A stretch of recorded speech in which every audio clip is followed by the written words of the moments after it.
नमस्कार दोस्तों, हमारे चैनल पे आपका बहुत बहुत स्वागत है। और आज की कहानी है सास का हुक्म। बस बहू, रात बहुत हो चुकी है, अब तुम जाओ, सो जाओ और जो भी काम बच रहा है उसे हम सब मिलकर सुबह कर लेंगे। दिया को यकीन नहीं आ रहा था कि कल तक सिर्फ हुक्म चलाने वाली और दहाड़ने वाली सास आज उससे इतने प्यार से कैसे बात कर रही है। और यह हुक्म तो उसकी सास का ही था कि रात में सारा चौका बर्तन साफ करके सोना है। सुबह बासी रसोई में काम नहीं किया जाता और बर्तनों से जो बदबू आती है वह सास को बिल्कुल भी पसंद नहीं है। इसलिए वह कहती, बहू मेरी एक बात ध्यान से सुनो, और सब बातें तो मैं फिर भी बर्दाश्त कर लूंगी, लेकिन रसोई मुझे बिल्कुल साफ सुथरी चाहिए। इसलिए तुम रात में सोने से पहले ही चौका बर्तन बिल्कुल साफ करके सोना। सोनी सुबह आती है, लेकिन वह सुबह 7 बजे के बाद आती है और उसके आने के पहले घर के लोग चाय पी चुके होते हैं और तुम्हारे बाबूजी दुकान पर काम के लिए निकलने की तैयारी कर रहे होते हैं। उन्हें सुबह नाश्ता करके जाना होता है, इसलिए उसके पहले ही रसोई साफ होनी चाहिए।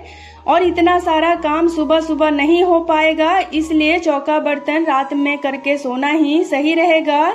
पूरी जिंदगी मैंने रात में सोने से पहले ही रसोई साफ की है, तो तुम भी रसोई साफ करके और बर्तन धोकर ही सोना। बाकी बचे बर्तन सोनी आकर धो देगी, लेकिन सुबह नाश्ते में काम आने वाले बर्तन तुम धोकर सोओगी। सास ने उसके लिए लगभग एक फरमान ही जारी कर दिया कि वह रात में सोने से पहले पूरी रसोई साफ सुथरी करके बर्तन धोकर सोए, जो क्रम अब तक जारी था।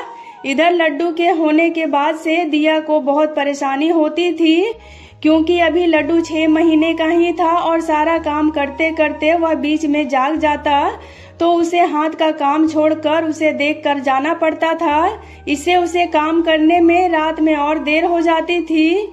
और जब भरत कुछ कहता तो उसकी माँ गुस्सा हो जाती और उसे डांटते हुए कहती, क्या मजाल जो तुम्हारे बाबूजी कभी रसोई में झांक कर भी गए हों। तुमने कभी देखा है तेरे बाबूजी को मेरे साथ रसोई में काम करते हुए या मेरी मदद करते हुए? क्या उन्होंने रसोई में कभी पानी भी उबाला है? तू जा, आराम कर और लड्डू को मेरे पास दे दे।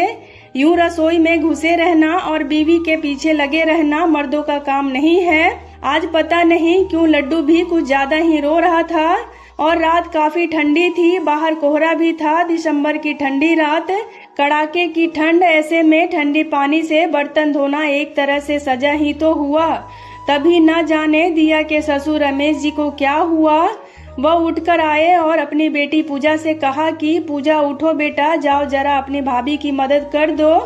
तुम दोनों मिलकर काम करोगे तो काम जल्दी खत्म हो जाएगा। और जब पूजा उठकर आई और वह दिया की मदद करने लगी, तब दिया ने पूजा से कहा, बस पूजा जीजी थोड़े से ही बर्तन हैं, बाकी पूरी रसोई की साफ सफाई हो चुकी है। मैं बर्तन धोकर सो जाऊंगी, आप चलकर सो जाइए। तो पूजा कहती है, मैं तो सो ही जाऊंगी भाभी, लेकिन मैं तो आपको सोने का कह रही थी, क्योंकि लड्डू अभी छोटा है, कहीं उसे ठंड लग गई तो वह बीमार पड़ जाएगा। पर दिया अपनी धुन में काम किए जा रही थी।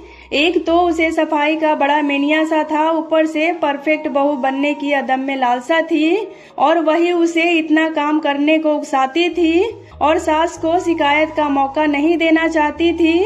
और आखिरकार दिया जब पूरा रसोई की सफाई और बर्तन धोकर कमरे में आई, तब लड्डू थक कर सो चुका था और भरत भी लगभग सोने पर था। उसने दिया से कहा, अब से तुम बर्तन सुबह धोना और यह बर्तन रात के बजाय सुबह भी धोए जा सकते हैं।